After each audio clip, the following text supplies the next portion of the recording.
And one of them said to me, Mr. Rohn, you know some fairly important people halfway around the world. What do you think the 80s are going to be like? I said, gentlemen, I do know the right people. I can tell you. So they all listened very carefully. And I said, gentlemen, based on my wide experience, I can really honestly say to you, in my opinion, in the 80s, it's going to be about like it's always been. Aren't you glad you came? That's inside. I don't pass that around just everywhere. Now, of course, I said that to make a point, but I also said it because it's accurate. It's going to be about like it's always been. It isn't going to change.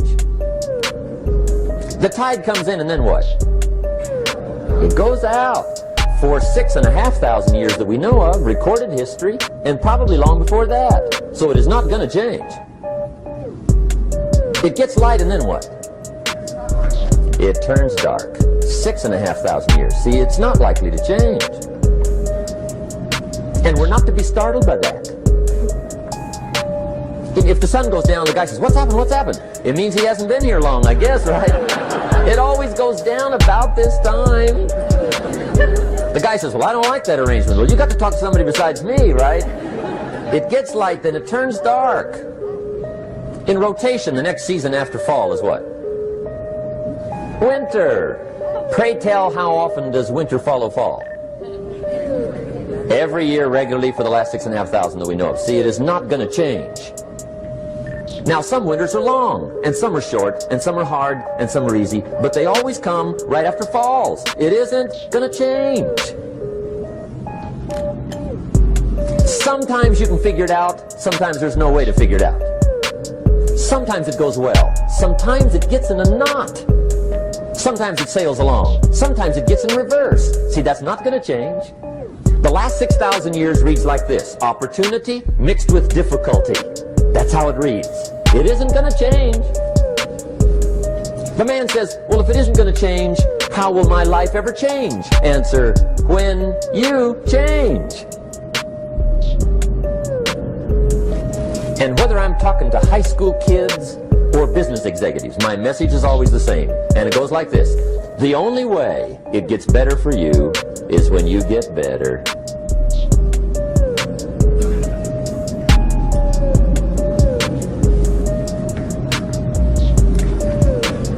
The 4 major lessons in life to learn. Here's 4 majors. It's good to study the majors. In our weekend seminar we teach, some people don't do well because they major in minor things. You've got to be on the lookout. At the end of every week, end of every month, you've got to check, make sure you're not spending major time on minor things. We go through that whole series. Majors and minors. Now, let me give you 2 phrases before we get to the 4 majors. This will set it up and you'll see where I'm going. 2 key phrases for your notes. Here's the first one. Life and business is like the changing seasons. That's the first phrase. Life and business is like the changing seasons. One of the best ways to describe life, it's like the seasons. Frank Sinatra sings, life is like the seasons. Now here's the second phrase. Very important. You cannot change the seasons, but you can change yourself. You can't change the seasons, but you can change yourself. And see, that's how life gets better for you, not by chance, but by change. Now here's the 4 major lessons in life to learn. I've got my first book finished, came out a couple of weeks ago. This is in it, the 4 major lessons in life to learn. Here they are. Number 1, learn how to handle the winters. That's lesson 1. They come right after falls, with regularity. Some are long, and some are short, and some are hard, and some are easy, but they keep coming. You must learn to handle the nights. They come right after days. You must learn to handle difficulty. It comes right after opportunity. You must learn to handle recessions. They always follow progressions. For the last 6,000. See, it isn't going to change. The lesson you must learn is how to handle it. And there's all kinds of winters, right? The winter when you can't figure it out. The winter when it all goes smash. The winter when it turns belly up. The winter when it won't work, when you've run out of money and you've got a broken heart. See, those are winter times. There's all kinds. Economic winters, social winters, personal winters.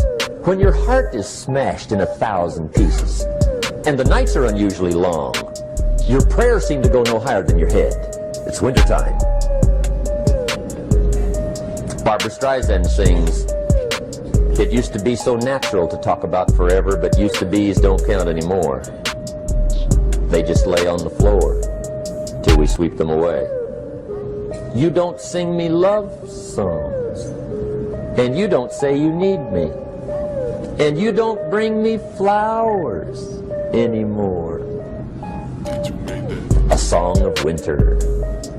But see, the disappointments come. Those are normal. That's part of life. But the question is, how do you handle it? How do you handle the coming winters and the disappointments and the downtimes? Well, you can't get rid of January by tearing it off the calendar. But here's what you can do. You can get stronger, you can get wiser, and you can get better. The winters won't change, but you can. And that's how life changes for you. See, before I understood, when it was winter, I used to wish it was summer. I didn't understand. When it was hard, I used to wish it was easy. I didn't know. And then Mr. Shoaff gave me a part of his very unique philosophy when he said, "Don't wish it was easier, wish you were better."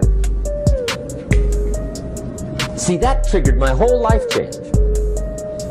Don't wish for less problems, wish for more skills. Don't wish for less challenge, wish for more wisdom. That's the key.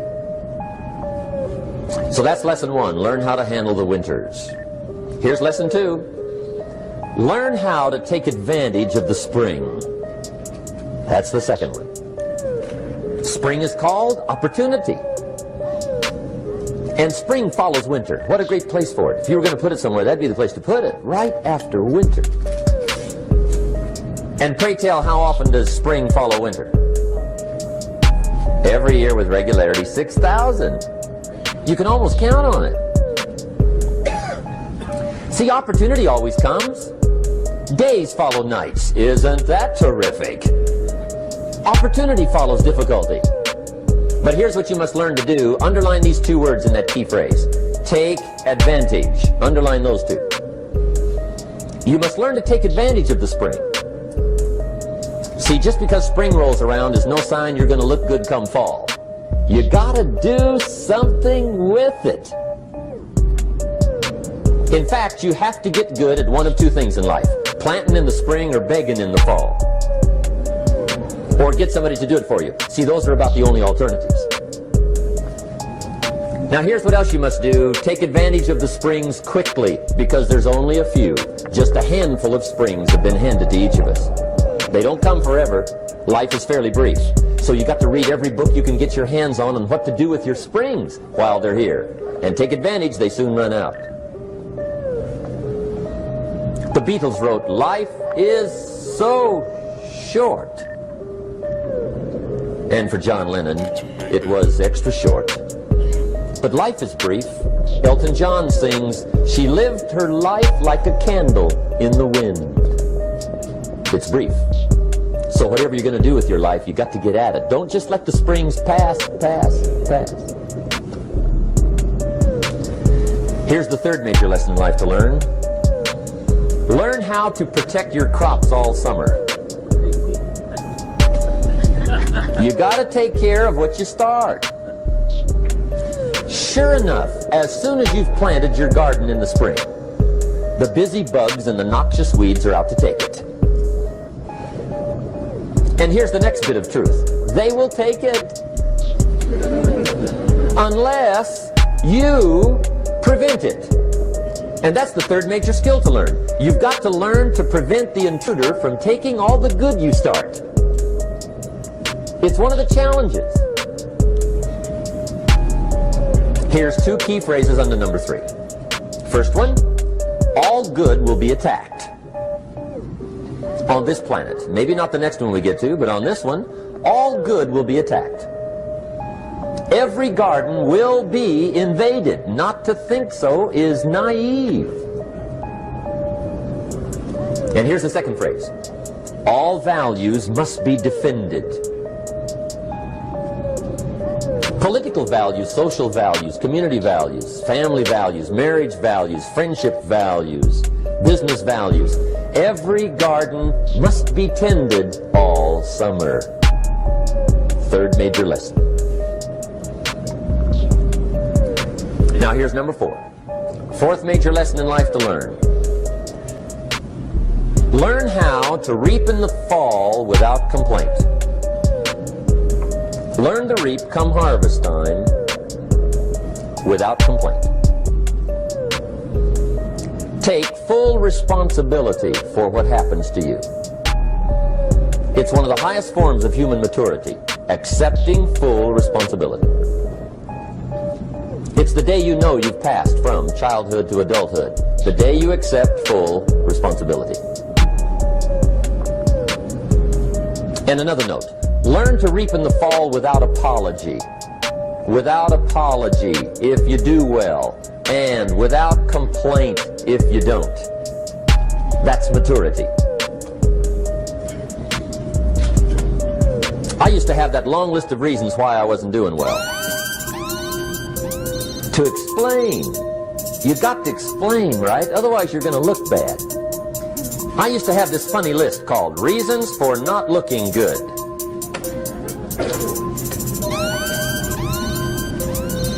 I used to blame the government. I mean, you can believe that or not. It was at the top of my list. I had a lecture second to none. The government. That was on my list. I used to blame taxes. Look what you got left after they take everything. And they expect you to do well. That was on my list there. Prices, that one's easy, right? You walk into the supermarket with $20, come out with a little half bag. So I had that on the list. I used to blame the weather. I blamed the traffic. I used to blame my car. I blamed the manufacturers. I used to blame the company. I blamed company policy. I used to blame the training program. I blame my negative relatives. They were always putting me down. I blame my cynical neighbors. They're just selfish, looking out for themselves. Won't loan you money? They were on my list.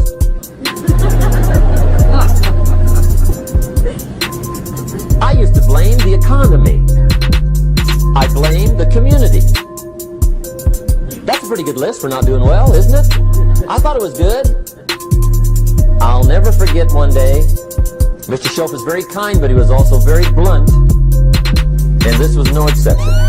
And I'm glad he was blunt. There's a lot of things I'd have missed if he hadn't have been blunt. One day, with sort of a curious look on his face, he said, "Jim, just out of curiosity, tell me, how come you haven't done well up until now?" Excellent question. I thought, well, so I won't look too bad, I'll go through my list. And this list I just gave you, I put that on him. And he was very patient. He let me go through the whole thing, the government, the weather. I went through this whole thing. When I finished, he looked my list over very carefully. He said, "Mr. Rohn, big problem with your list. You ain't on it." How brilliant.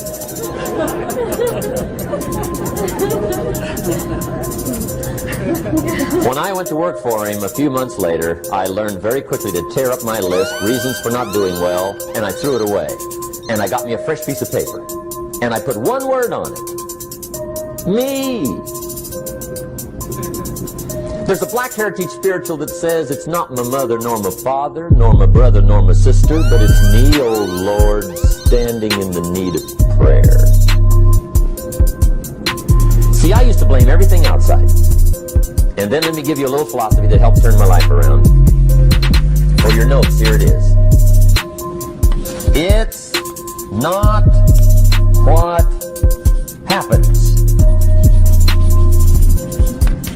that determines the quality or the quantity of your life. It's not what happens. And the reason is because what happens to about everybody. No different. The sun went down on all of us last night. A common event, a happening. And I found out that the same things can happen to two different people. One gets rich and one stays poor. Why is that?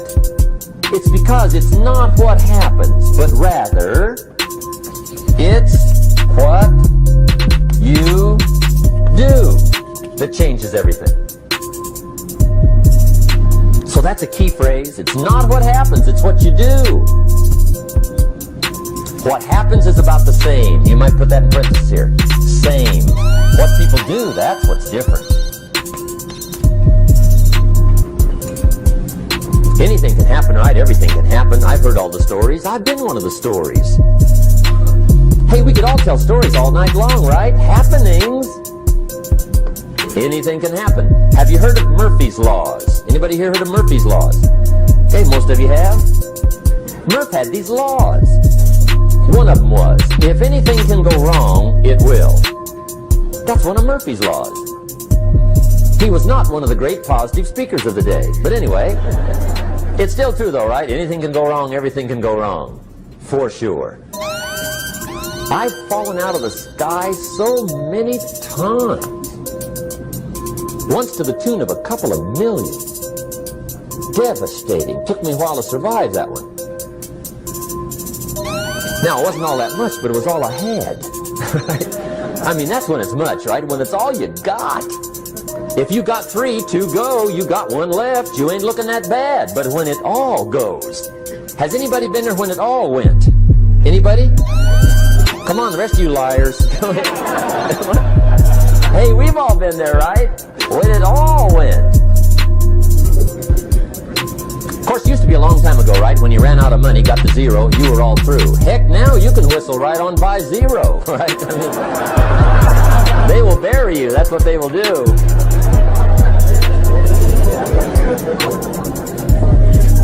But see, those are the happenings, right? Everything can happen. Anything can happen. But it's not the happenings. It's what you do about it. Somebody says, yeah, but you don't understand the disappointments I've had. Come on. Everybody's had their share.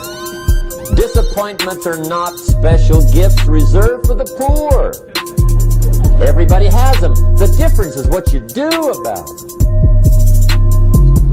It's not the weather. I used to blame the weather, and I discovered it rains on the rich. So see, that won't help. 2 men wake up one morning, there's a rainstorm on. One of them looks out his window, sees the rainstorm, and he says, wow, what a storm. With weather like this, they can't expect you to go out and make sales.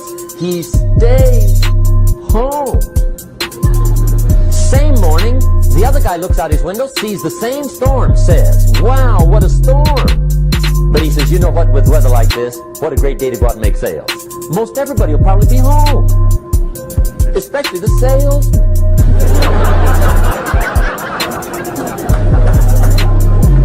See, that's the difference in how your life works out. It's not what happens, it's what you do. So here's one of the key questions of the evening. Starting tomorrow, what are you going to do that'll make a change in your life's direction? Good question. What are you going to do starting tomorrow that'll make a difference? Now see, if you don't do something starting tomorrow that'll make a difference, guess what? It's gonna be the same. And see, that way you can guess what the next 5 years are going to be like. Look at the last 5. Because the next 5 are going to be like the last 5 unless you, major key, tomorrow, change it all.